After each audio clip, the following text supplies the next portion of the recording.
number 6. Number 6. Yep. Okay, so we had a year off last year. Yes.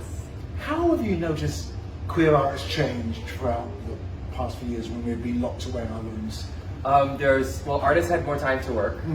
Otherwise, they wouldn't have had so much time. Normally they had to go to work and do these things, so they got to work at home. I think their materials probably have changed, and I've noticed the colors are a little different. They're kind of more subdued and pastel. Really? Yes. Because we would noticed that a lot. Probably, I think we probably didn't notice that. No, because we know because of your background, it's usually full of people from the southern hemisphere. But I hear, because you're now a P-Town fan. Yes. You've taken your new stuff, because there's always new people there. Yes. You've got how many new people from Provincetown? So from P-Town we have 6 people. And was there a particular look you went or felt? No, I kind of, since I'm lucky enough now that I'm a part-timer in P-Town, my partner Stefan and I, so I got to do a lot of gallery walks with all my guests that stayed over all through the summer. And I just always gravitated to certain artists. Yeah. And I kind of kept them in my pocket, and when it came down to this, I started to contact them. So this is a new look or a new feeling you're doing now? It is. I feel like this work, like it started here with this one. You can kind of see some thematic similarities with the hand gesture, the lack of the identification on the face. They're both male figures. But I feel it's been sort of like a long process, and that's been like a gradual evolution. But this one is from like 2020, that's from 2019, and the piece is out there, outsider. So how inspiring is Provincetown for you, for your work? I love it. It feels like home, and I just always say that it splits between, it's really busy in the summer, it's slow in the winter, and that balance works perfectly for me. Yeah. And so what do you think is so far? It's really inspiring. I know. Especially this event in particular, to be amongst all these other queer artists.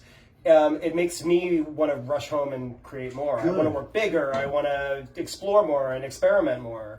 It feels like I'm part of a community. I was always creative, and my background is actually in theater. But when I first started spending winters in Provincetown, I was so bored that I picked up a paint set, and I just started messing around with it. And I had a proclivity for it, and I just kept doing it, and started to slowly blossom. And I hope it keeps going. So I'll take images, pretty much steal them, and then I'll kind of remix them. Ultimately, I remix them and make a sort of digital mock-up, and then I paint very faithfully from them. But and your feeling is very much is movies or?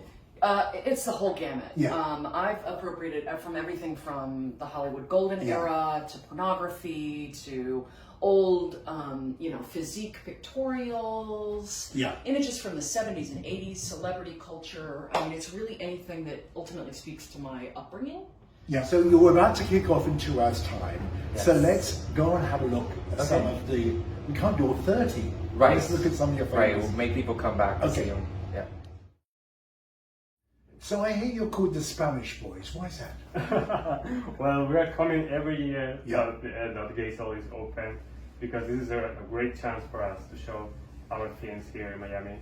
And you work as a partnership, or you have different art? We are different artists, and we are sharing the room. Since this is a really big space and a nice place to show our films to people, we have split the room in 2 hubs, so we are sharing the space, and we don't fight about customers. You don't? No. So what's your particular style? Well, we both are more into portrait. We like masculine portrait, but we're looking for romanticism and more into emotions. As opposed to being erotic. It's more about the emotions. I was born in the South, but I grew up in Florence. Florence. So is your first time here at the fair? Absolutely, yes. And what do you think of it so far? Excited. You are? It's amazing, actually. It's a very great experience. With so many artists, and Alexander is also very welcoming. And because you have featured a lot of rabbits, and you know that Alex is called the rabbit. Yeah, it can. I mean, I was making a red rabbit, but then it became also my obsession somehow. It does? Yeah. So once you draw, paint, and you do sculpture? Yes, I started from the watercolor first, and then I had the idea to go on 3D, and then I thought about making this sculpture. But these are really new. It's the first time that I'm showing in Oh, really? real. So Zain, he tells me he found you on Instagram. Yeah. What were you doing on Instagram? I don't know. That's just like the perfect place to like get all my work out there and like show everyone like. You have a very wide body of work here. From paints. What's your favorite thing to do? My favorite thing to do is painting because I feel like I can just like take my time and do it. Otherwise, I've been like making rugs and I like have like this like machinery going and it's just like loud and crazy and it's not very like. How do you get from art to rugs? How do you make that? It's just like a lot of mix of like everything, I guess. Like I'm like down to make anything. If I can stick my art on something, I'll do it. Yeah. That's brilliant. Where would you live? Where'd you come from? Palm Springs. I live in Rome. Oh, Palm Coachella, Springs. yeah. Aren't you awfully young to be in Palm Springs?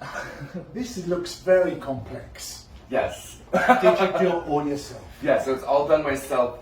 This is done with a free motion machine embroidery technique. So I paint with the thread and move it all by hand underneath the machine to create all of the forms, and then all of this is hand stitched. I'm trained in couture embroidery. So how long would a piece like this take you? This piece, the figure probably took about 3 hours to stitch, and then the other embellishment took about a week. And who taught you? About a load of nuns? A load of nuns. So I'm trained in fashion design at a couple different universities. And so what made you develop into process into art from fashion? I was tired of making Were you? clothes. Yeah.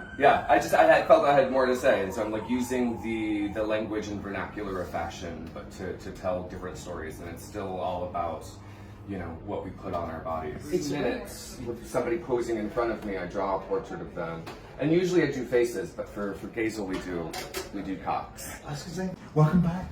Thank you. It's great to be back. It's 2 years since you've seen you've changed direction enormously. Yes, yeah. No more Barbie dolls. I know, right? Yeah, that was a very popular series. I think I made over 200 of them. You did? So it was time to move on. So this is the, forgive my English ignorance, this is the Jetsons. Yes, yeah. You never travel across it, right? Yeah. So No naked night for you? Yeah. No. So you see, we missed a lot growing up. Why the Jetsons?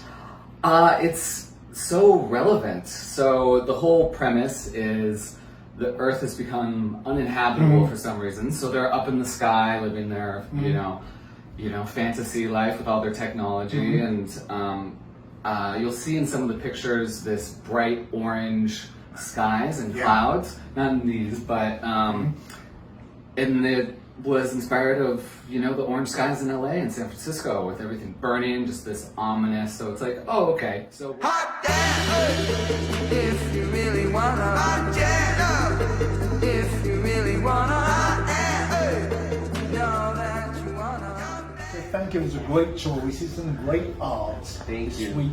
Now I hear next year you're going to be back here. You've got another side up the sleeve. Yes, so we're working on our Gazel P-Town for Pride Weekend P-Town, which is the first weekend in June. And I'm working with Stuart at the Cruise Quarters. Oh, you are? So the Cruise Quarters would be our gathering for the weekend, yeah. Not quite so grand as your place. It's very sort of basic stuff. So it's great. It's going to be great. how many artists are you looking for? 17. Wow, Yeah, already, yeah. Okay. So we're going to run the details of the Hôtel Gaythering on the site after this interview, and if you click on events, Gathering.com/Art Gazel, you'll see the details of the one in June, and sign up on his website or follow him on Instagram, and you know what's going on. Yes, at Gathering on Instagram. Thanks very much. Yeah, thank you so much. Hot damn, if you really wanna. Hot damn, if you really wanna. Hot damn, know that you wanna. Jump in, jump in. Hot